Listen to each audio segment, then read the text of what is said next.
Баткендин Аксай айылы Кыргызстандын аймагында жайгашкан Тажикстанга тиешелүү Борух анклавы менен чектешет. Эки элдин чыр-чатагы так ушул жерден башталган.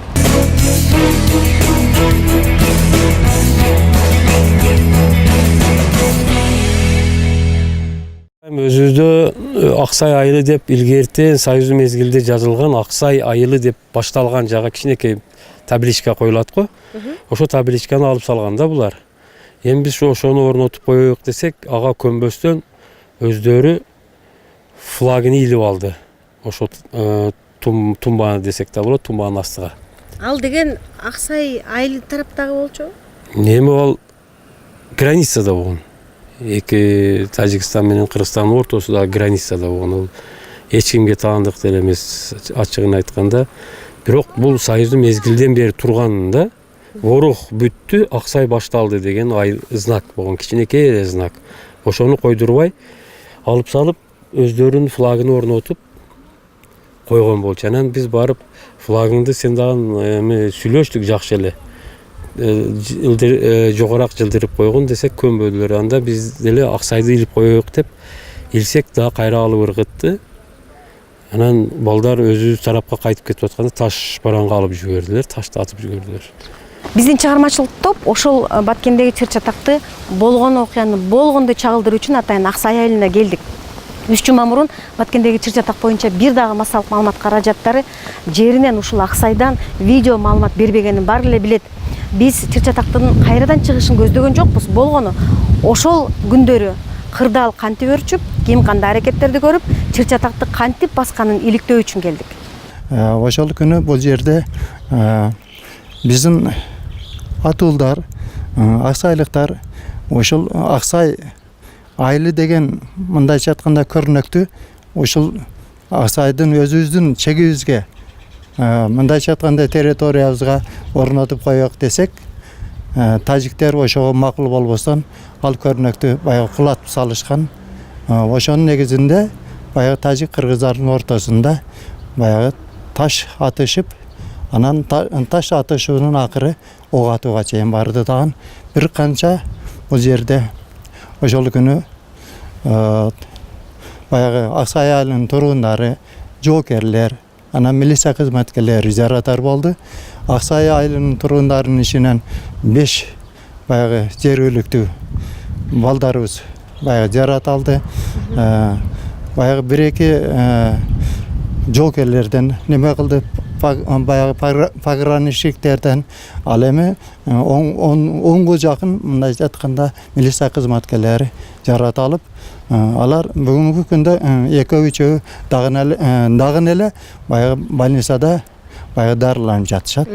Аксай деген жазууну койгонду ким чечти мындай? Буга чейин коюлган эмес, анан эмне үчүн ушундай? Буга чейин ылдыга койсок алып таштайттыр, бияга койсок алып салаттыр, анан койдук да эми. Өкүм али бир бала кылып коюп экен, биз дагы эл неме кылайык деп, эл коюбай койдурганбыз.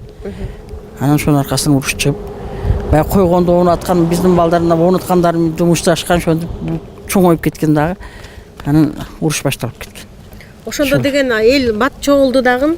Анан кечке жуук жолду жаптыңар, э? Жок, анан жолду жаппай эле, жакшы эле турган, кийин эле алар таш көбөйүп анан атыш башталып кетти. Олар атып жатты. Мына айылдын мына жолдон эле адамдарды сүдүрүп алып, скорыйлар келип скорыйга салып жатабыз. Биз ыйлап алганбыз, энелер. Мунун күйөө баласында 2 бала сүдүрүп келе жатат. Ой, бу каяктан кеп калган мейман балага октоп тур деп мен жүгүрсөм, мына октойт деп, ошол менен скорыйга салып кетти, көрбөдүк башка. Канча балдар бир таш тийген милиция участкойубузга биягын канатып, каны шорголуп, onu сүдүрүп келип жататтыр. Эми бир кызык жаман нерсе болду да бала мен. Onu көрбөйк, жаш балдар көрбөсүн эми onu. Шөндүп тополоң болуп анан атыша бергенден жаптык да, олар ата берди, биздикилер атпайт. Атка десек бизге приказ жок дейт, алардын военныйлардан чыккан жок, элден чыгып жатат дейт.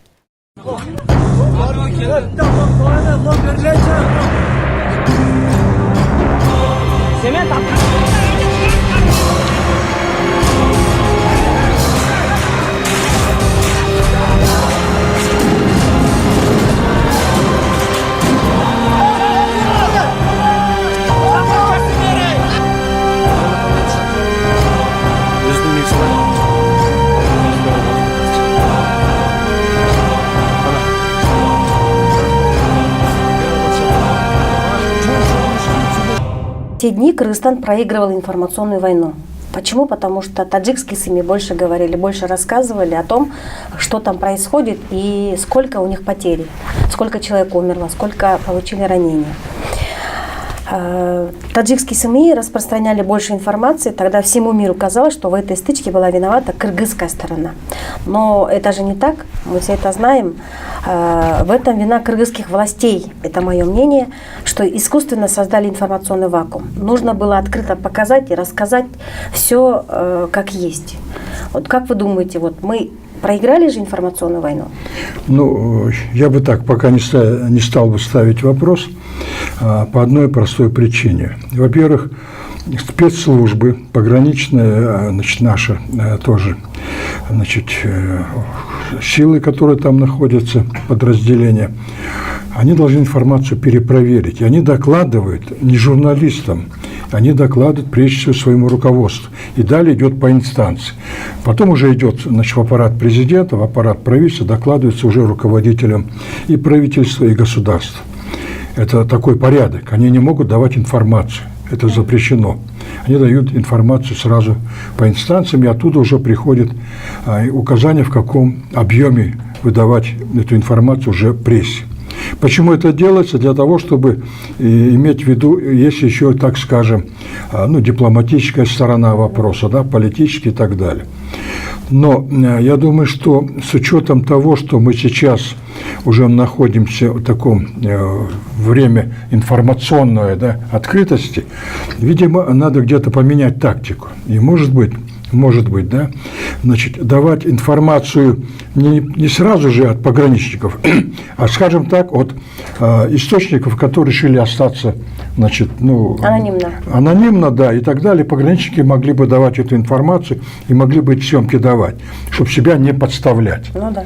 Я думаю, что вот сейчас надо менять тактику. Вы здесь вопрос правильно заметили, потому что начинает сразу же подхватывать информацию зарубежные средства массовой информации, помимо наших соседей, и создается негативное на нас мнение. Поэтому я с вами в этой части согласен. Аксайдан алынып келинген энелер менен балдар Баткен шаарындагы ушул Ленин атындагы орто мектепке жана башка окуу жайларына жайгаштырылышкан. Аксайдан келген энелер менен балдардын саны, каяка кантип жайгашканы боюнча учкай маалымат массалык маалымат каражаттарында аз да болсо жарыяланып атты. Менин билишимче, ал маалыматты Кыргызстандын чек ара кызматынын басма сөз бөлүмү таркаткан гана маалымат болчу. 2 ай илгери дагы ошондой болду. Келбеди келе. Неберелерди жөнөтүп 21-23 неберем бар. 6 келиним бар. Бардыгын жөнөтүп коюп өзүбүз калдык кишилерибиздин алдында балдарга тамак кылган. Мана да 2 ай бойда мана бизди дагы койбой шоеттеги өзүбүздүн мана бригада ондой мындай айыл башчы болуп иштеген балдарыбыз биз калабыз, балдарды таштап кете албайбыз. Байка бар уйкубуз кебейт десек дагы эле бизди эптеп жолго алып чыктылар. Газель менен келе берди. Энелер кетиңиздер, биз сиздердин бириңиздер бир бала болсо биз ачынып бардыгын кыйратып таштайбыз дедик. Уялбастан шоетте биз ам жашыбыз 70-ке кирсе дагы бизге автомат бергиле дедик. Биздин балдар баары запкы жеп жатса биз үйдө чыдап отура албайбыз деп акырынан үйгө качышка туура келди. Үйгө келип отуруп биз барбайбыз деп мурунку күнү мен келиндерим жөнөтүп жиберип өзүм калдым эле. Анан жөнөтүп жиберип калсак дагы кечен койбой сиздер бир яка катуураак запкы жеп калсаңыздар биз эч чыдай албайбыз деп балдары менен машинага салып газелге салып жөнөтүп жиберди. Азыр сиздин үйүңүздө ким калды Аксайда? Мен ала 3 балам калды.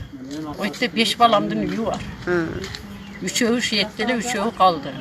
Биздин болсо али эгин тигиндерибиз болсо ар үйдө 200-300 жашкан өрүк тандап таштаганбыз. Биздин 1 жылдык жей тургандарыбыз бүт ошондой калды. Бүт келин балдарыбыз бияқта келип отурат, өзүбүздөн антип садакалар жеп көрүп болуп жүрөбүз. Ушу бизге туура эмес да. Ошон үчүн бизге чек араны эле чечип берсин, бизге жолуям керек эмес. Тамагыям, жардамыям керек эмес. Только ошо чек араны чечип биз тынчтык эле керек, башка эч нерсе керек эмес. Кайным калган азыр телефонум өчүп, зарядтар өчкөн бүтүн сурады, ким бар ойду, ким бар, не болду деди. Кайнатам кече жакында өлдү эле. Ал онун эч нерсесин күтөлүк, азыр биз көйнөктөр менен качып келдик. Балдарым азыр кичине балам стресс алган, ич бала жейт десем, доктор таптазыр балаң не кыласың дейт. Азыр ушу бурданан жесе жейт, жебесе жок десек, азыр балам отурат. Балаңыз канчада? Ол 4-класс болду. Bir kızım narıqda жол тосуп калды, наргы тайнесин кире калып кетти. Бири окушка тапшырган кетти эле, ол оякта калып кетти. Балаңыз менен сиз бияктасыз? Мен азыр bir kızım, bir балам менен четтемин. Үйдө ким калды? Үйde bir de kaynım ile kaldı. Kaynıma. Чалыңыз каякта? Çağırım şu oştu kızım okuşa tapşırardım şu boyunca jüretili olur yolda kelata doya koyup albayt endi aksa. Ооба. Баткенде калды деңиз. Batkende kelette endi azır em kelette раз тосуп аласыз болот эми. Ошол мезгилдерде мисалга биздин аялдарды, балдарды баягы Баткенге эвакуация кылып алып кетишкен да. Мына март айында дагы ушундай эле окуя болгон да. Муну өзүңүздөр ойлоп көрүңүздөр. Өзүңдүн үйүңө батпаган бирөөлөр бирөөдүн үйүнө барып батчу беле да. Ооба. Evet.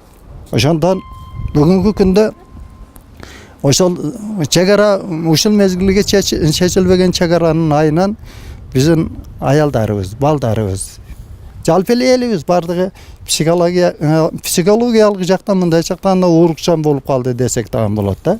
Түндө жакшы уйку жок, күндү жакшы уйку жок. Эртең эмне болуп кетет? Ону менен биздин алеги эч кимдин иши жок да мындайча айтканда. Бизге белгисиз, эртең бүгүнкү күндө адамдар сурайт, кандай тынчпысыңар дейт. Бүгүнкү күндө тынч, эртең Кудай билет эмне болушун деп жооп айтып калдык да биз. Биздин милиция аксайлыктарды эмне менен аткан? Менимче ал жерде кырдаал абдан катуу күчөй баштаган. Биздин ошол жерде жашаган аксайлык кыргыз жарандарыбыз дагы жанагы тажиктер менен мындай салгылашып таш бараңга бирин-бирин алгандан кийин алардын дагы ачуусу келип таш менен бирөөнүн болсо уруп калайын деген дагы ниетте болуп калган дагы. Анан эки жак тараптан Тажикстандын чегерачылары, Тажикстандын кургондору өздөрүн тынчытканга аракет кылышкан, биздин жарандарды тынчытканга аракет кылышкан. Бирок кээ бир кызуу каамдуулук кылган, ачуу калтырган биздин жарандар баш ийбей ошол кандайдыр бир деңгээлде каршылык көрсөткөндө албетте ошол жердеги укук коргоонун кызматкерлери ошол тынчтык үчүн жанагы желим огун атышы мүмкүн. Анан атайын мындай светошумовая граната деп коет, катуу жардырып, бирок эч кимге жаракат бербейт. Ошондой да атканда балким ошолордон жаракат алышы мүмкүн. Адамдын кулагын туңдурат, экинчиден кандайдыр бир килдин убактысынча шок кылат дагы, анан чоочугандан адамдар бир туура эмес кыймыл жасап жыгылып калышы мүмкүн, чалынып калышы мүмкүн. Ошондой эле мындай эч кандай анын ичинде жанагындай шрапнель деп коет, осколок андай жок. Кече Койташта желим октор менен атты да, ошол желим ок менен атышы мүмкүн беле? Себеби дегенде чоң жараттарды көрсөтүп чыгып атышты. Желим окту пайдаланышы мүмкүн. Бул мыйзам боюнча уруксат берилет. Эгерде башаламандык болуп, баш ийбестик болуп, укук коргоондарына каршы таш менен уруп же дагы бир туура эмес иштерди жаса, мыйзамга каршы, анда алардын укугу бар желим окту пайдаланганга. Ошондой деңгээлде, жогорку деңгээлде иштеген адамдар айтып атпаймынбы, максималдуу түрдө мынабу дипломатиялык жолдорду, элдик дипломатиялык жолдорду, мамлекеттик дипломатиялык жолдорду, сүйлөшүү жолдорун ошонун баардыгын колдонуп, анан аргасыз болуп, демеле бири-биринен талашып, согушуп, ошондойго бара турган болуп калганда гана анан жанагындай ыкчам оператив иштерди колдонсо болот. Ага чейин биз өзүбүздүн элибизди эч убакта корголбашыбыз керек. Аларды наоборот кайра сакташыбыз керек. Ошол жерде жашап жаткан элдерге кайра керек болсо дагы дополнительно биз акча төлөп турушубуз керек. Себеп чегараны чегарачылар кайтарбайт. Чегараны ошол жерде ошол жерде эл кайтарып, эл ошол жерге көптөгөн мүмкүнчүлүк түзөт. Себеби чегарачыларды кайтара турган болсо, чегарачылар чегара атышып кетет. А эл ошо өзүнүн граждандык позициясы менен 1 метр жерди алардан албайт, 1 метр жерди аларга бербегенге бүт шарттарды түзөт. Можно было избежать все это через народную дипломатию. Я помню, что в одном видео один показывал свои раны, там снимал одежду, показывал раны и говорит: мы хотели поговорить, но они нам не дали поговорить, поэтому просто они в нас стреляли. А в ответ аксайцы закидали их камнями. Это видео видели? Ну, видео может быть показать только не изначально, а уже непосредственно ход конфликта. Да. И поэтому судить, кто был первым и кто виноват, я не могу.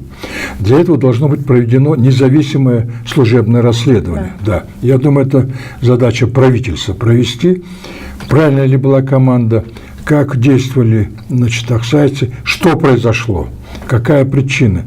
Но я могу сказать, что никогда сотрудники милиции Я подчеркиваю, никогда такого в истории не было, чтобы сотрудники милиции ни с того ни с чего начинали применять слезоточивый газ.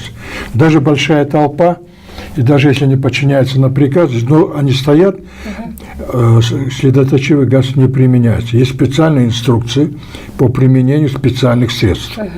И в этой инструкции написано, когда эти средства применяются.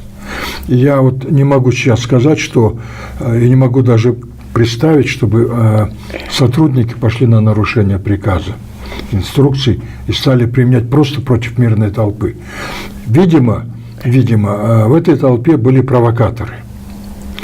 А, кстати, против них сказать ничего нельзя. Это люди, которые пострадали, и мы им сочувствуем. И мы должны их оберегать, мы должны их защищать. Но все-таки бывает иногда и горячие головы, которые провоцируют. Вот я думаю, что надо разобраться с ними прежде всего.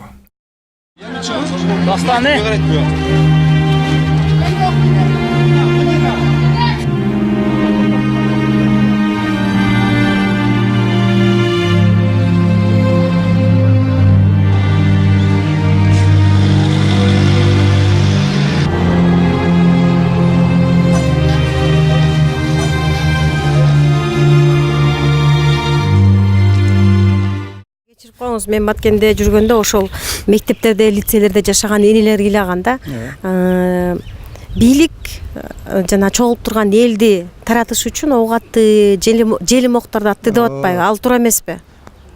Да, туура. Баягы президентибиз мана неме Сооронбай Жээнбеков бул жерде келиш керек болгон. Тажикстандын президенти менен ушул Аксайда жолугушмак болгон. Ушул мезгилдерде баягы Аксай барык жолун тосуп алган болчу. Ким тоскон? Баягы биздин аксайлыктар. Себеби баягы барктын атуулдары баягы тартипти бузуп, мындайча айтканда эч кандай келишимге келбегендиктен баягы ок атып биздин канчалаган жарандарыбыз, жокелерибиз, милиция кызматкерлери баягы жарат алгандан кийин жолду бууп салышкан да, тосуп салышкан. Ошол мезгилде биздин жетекчилер жолду ачкыла деген элден талап коюшкан. Анан кийин бир машина баягы кумду алып келип алыг жолго төгүшүп, анан жолду ачпашка аракет кылышкан. Ушул мезгилдерде баягы биздин милиция кызматкерлерибиздин, мисалы райондун, областтын баягы жетекчилери болсо керек, алардан але буйрук болгон. Кандай дагы болсо жолду ачасыңар деп. Элди таратыш керек болгон. Ошондо баягы милиция кызматкерлеринин баягы ровдунун замы, УВДнын замдарынан бул жерге келип, элге баягы катуураак сөздөрдү айткан. Ошол мезгилде эл ага нааразы болгон. Ошондо баягы алар милиция кызматкерлери баягы көз ачтыра турган газды алыгы немеси баягы таштап, анан кийин баягы чачырап кете турган алыгы мындайча айтканда полевая чашка деп коет экен. Ошону ырытышкан да. Ошондо биздин 15ке жакын алыгы жарандарыбыз жаракат алды. Желим октор менен аткан жокпу? Резин октор менен. Негизинен ошол полевая чашка менен неме болду. Ошондо биздин алыгы бир канча балдарыбыз жарат алды. Дымабай шашка деп койду ону, мен билбейм го. Бая түшкөн жердин да күгүзөт экен дагы. Балдардын путуга тиген, мында кесилип кетти путтары, канап. Адамдардын бияга тиген, бардым бирдамда эле баягы аялдар түшүнбөй эле барды канып чыгып кетип жатат, канап. Бирөөнүн бияга канап жатат, бирөөнүн пешинасы канап жатат, бирөөнүн путу канап жатат. Окту дейди, анан кийин бардык аялдар жылдап ыйлап жүгүрдү. Буякка шөнтүп жеткен да ок деп. Айттым, мана ушу үйүмдүн дарбазанын ичиден наркы үйүмө ортосу 5 метр жете албай калды, менин көзүм таза бою калды. Бул Баткен областтык ооруканасы ушул имараттын 3-кабатында травматология бөлүмү жайгашкан. Ошол чыр-чатак күндөрү 20 адам түрдүү жараттар менен кайрылган. Анын ичинен экөөсү ок чечкен деп айтып атат. Бүгүнкү күндө ошол 2 адам айыгып, эртең бүрсүгүнө үйлөрүнө чыгарылган турат.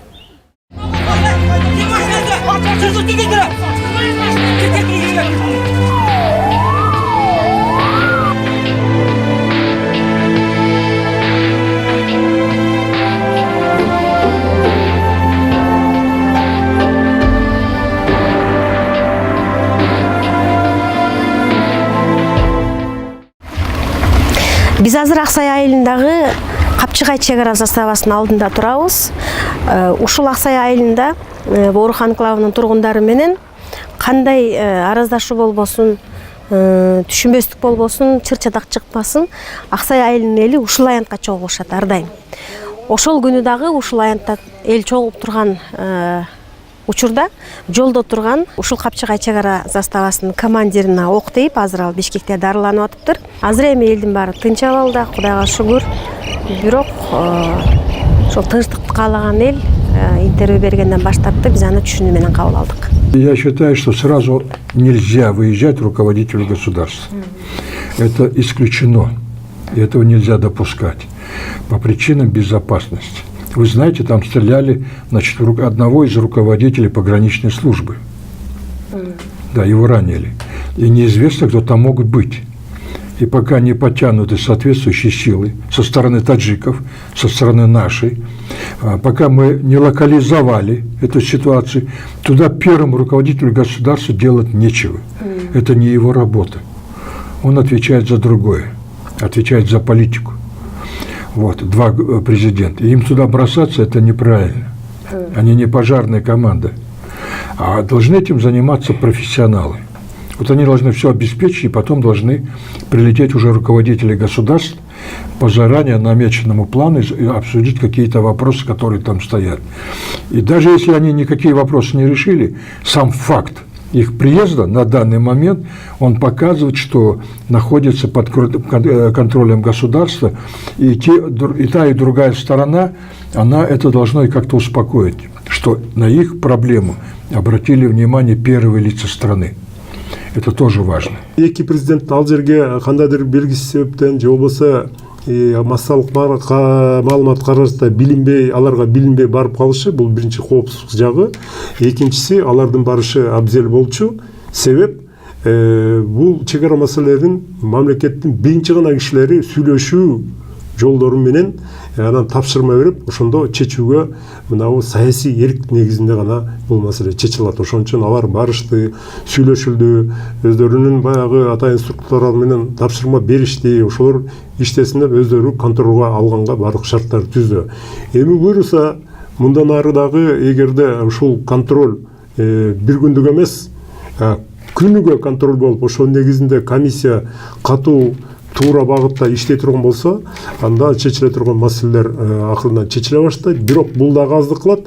Экинчиден, ошол комиссиянын иштерине жергиликтүү элдердин кызыкчылыгын да караш керек. Албетте, жергиликтүү эл, алардын кээ ал жакта чарбагы бар, кээ мүрзөсү калып калган, кээ дагы бир үй жайы бар. Ошолордун баардыгын эске алыш керек дагы.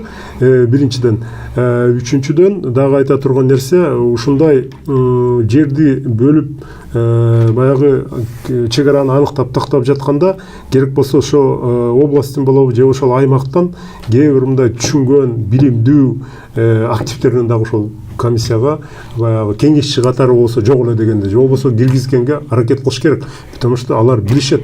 Мындай кээ бир баягы теоретиктер бар, өздөрү баягы картада мынабу чек ара боюнча маселелерди теориясын жакшы билет дагы, ал эми практика иш жүзүнө келгенде билбей калат. Алар көбүнчө практик билет. Эмне бар, эмне жок экен. Биз чек араны бөлгөндө өзүбүздүн мамлекеттин кызыкчылыгын караш керек. Ал жерде жер алдындагы тоо кен байлыктар да бар, ресурстар да бар. Ага жакын суу кен байлыктар, ошонун баардыгын биз кызыкчылыгын карашыбыз керек.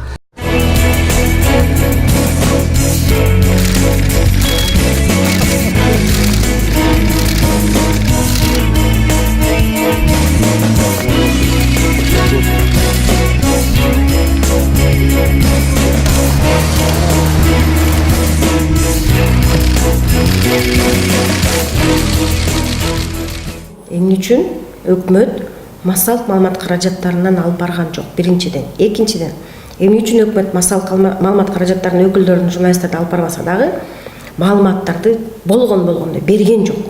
Үчүнчүдөн, сиз губернатор болуп иштегенсиз, Баткенде көп жыл иштегенсиз, жакшы билесиз.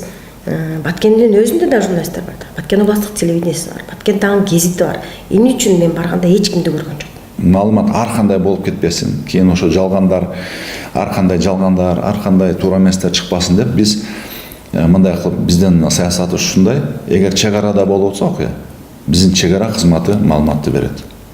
Тастыкталган, текшерилген, толук кандуу бүткөн маалыматты чек ара кызматы эле берет. Эч кандай Баткен областтык администрация жок, жана башка немелер жок. Чек ара кызматы берет. Биз ушундай тактиканы алдык да. Бул тилекке каршы бул мындай маалымат согуш деп коелук. Маалымат согуш.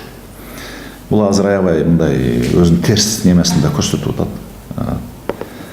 Текшерилбеген мындай маалыматтарды чыгарышып, ар кандай видео мындай кайрылган мына тажик жанымдан чыгып атпайбы?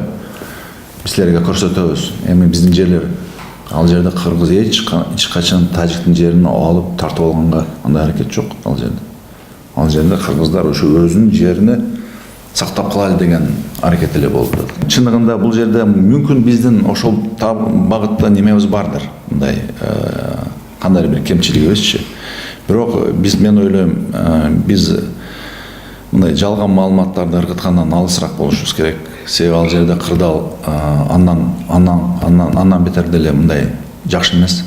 Бүгүнкү күндө эгер биз дагы ошол эки элдин ортосунда мындай касташа турган, мындай эки элди мындай немеге алып бара турган маалыматтарды тарата баштасак, анда күчөп кетип, ал жерде кан төгүлүп, абдан каттуу неме болушу мүмкүн да. Ошондуктан биз ошо медиа чөйрөнү мындай этаттап неме кылабыз да. Жеңиш Разаковдун буйругу менен кыргыз бийлиги өзүнүн элин ойготуп атат деген сөз желдей тарады. Эми биринчиден күч кызматкерлерине өзүбүздүн элге ок аткыла деген буйрук чыкты деген сөздү чыгарган адам дагы бул бир келесого да тең келбеген немеде көрүнүштө. Келесого да тең келбеген көрүнүш. Бул эми өзүңөр ойлоп көргүлө, кантип биз өзүнүн элини ат деп биз буйрук беребиз. Бул в общем болбогон нерсе да, болбогон. Бирок видео далилдер жүрбөйбү? Ал видео далил ол өзүнчө мындай каржыланган адамдар. Ал жерде аксай элде сөз жок. Кичинекей топ бар. Ал топ. Мен сизге айтып коеюн. Мына мен 5 жыл губернатор болсом, 5 жыл ошол мага бир каршы маалыматтар таркатып, бул мындай кылды деп жүргөн кишилер. Аксайда жашагандар бар. Аксайда жашаган кишилер бар, башка ошол зонада жашаган кишилер бар. Ал топ өзүнчө бар. Мен ал топту жапыштактай билемин. Кимдер экен? Душмандарыңызбы? Менин жеке душмандарым. Бир гана топ бар. Мына сиз интервью алган 2 киши бар, 2 эркек киши. Андан дагы бир 3-4 аял бар. Кимден интервью алганыңызга маалымбы? Маалым, абдан маалым. Аны мен билем. Ошолор эле. Мына эми калган элдердин айтканын алыш керек да. Канча жумуш болду мен 5 жыл губернатор болгондо. Аксай айылыны блокададан чыгардык. Көкташ Аксай жолун салып, Аксай Арабат жолун салып. Азыркы кырдаал Баткендеги 10 жыл мурда болгон кырдаалга карата 1000 эсе жакшы. Азыр Аксай эли көз карансыз жолу менен жүрөт Баткенге чейин. Сөзүңүздү аралыкча кечирип коюңуз. Бирок деген жанагы сиз айтып аткан адамдарды мени чакырган жок, мен эч кимди тааниган жокмун. Тескерисинче мен барып, ошол Аксай убагындагы Аксай окуясы болгон учурдагы хронологияны мага айтып бериңиздер десем, эч ким сүйлөбөй, жок айыл өкмөтү бизди кысымга алат, биз сүйлөбөйбүз деп атып, анан ошол адамдардан алган дагы кербезим. Бирок мен аларды тааныбайм. Буга чейин тааныган эмесмин, барганда дагы таанышкан жокмун. Анан сиз айтып атасыз, бир топ деп атасыз да. Болуптур мейли, ошол сизди өзүнө жеке душман кылып шайлап алган топ болсо, бирок деген жанагы баягы мок дейди, мягы мындай болду, буту мындай болду, кескиленип кетти, анан канчыгып атат деген видеолор бул деген далил да.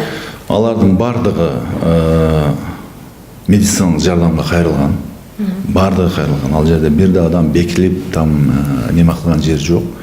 Бирөөсүндө дагы куралдуу ок чыгаруучу куралдан жаракат алган деген неме жок.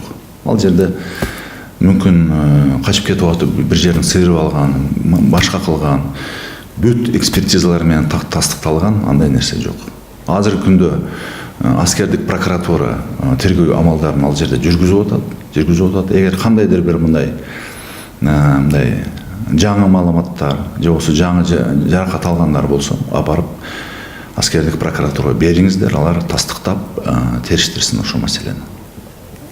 Такталып кетчү нерсе да, ошондо эмне колдонулду? Азыр деген акыркы күндөрдө Кой Таштагы окуядан кийин дагы мындай элдер милиция элди таратканга, чогулган элди таратыш үчүн эмне колдонуп атканын билип калды да. Бул деген орусча айтканда дымовая шашка, слезоточивый газ, анан кийин деген резиновый пуля, желбу. Ошол Аксайдагы окуяда ошо вторник, среда күндөрү ошолардын кайсынысы пайдаланылды? Эми массалык башалмандык болуп атканда атайын өзүнчө атайын жабдыктар бар.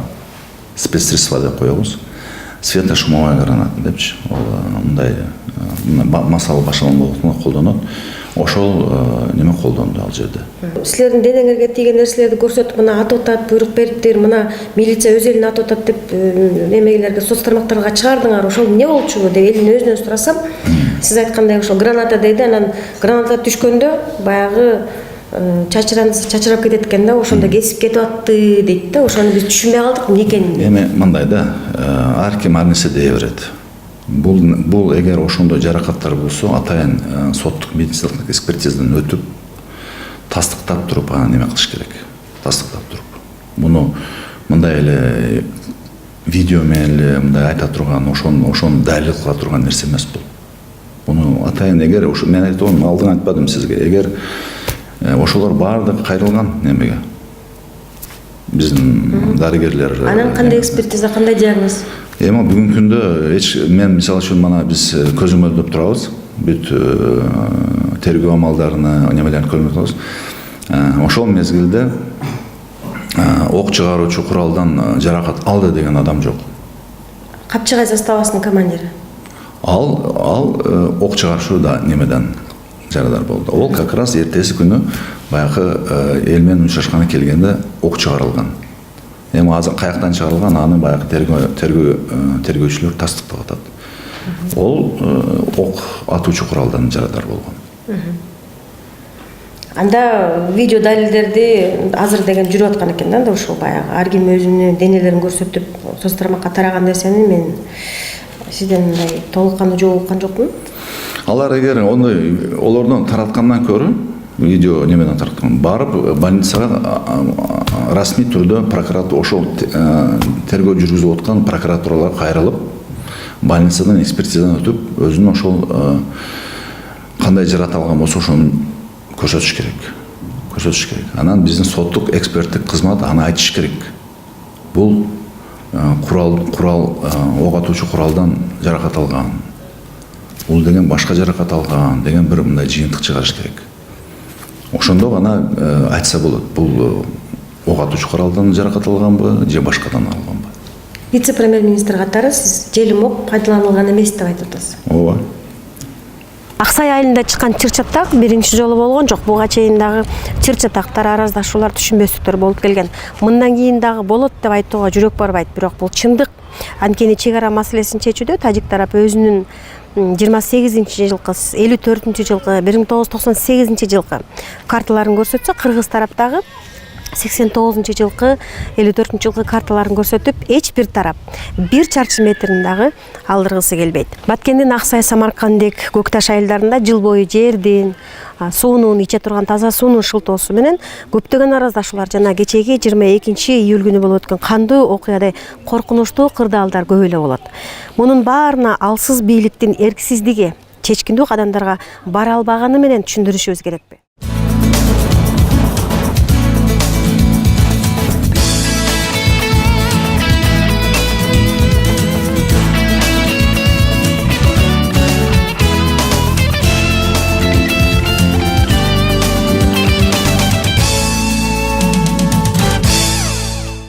Болор иш болду, боесу канды. Быйылкы жылдын эсебинен 13 март, 22 июль күндөрү кыргыз-тажик чек арасында чоң чыр-чатактар орун алды.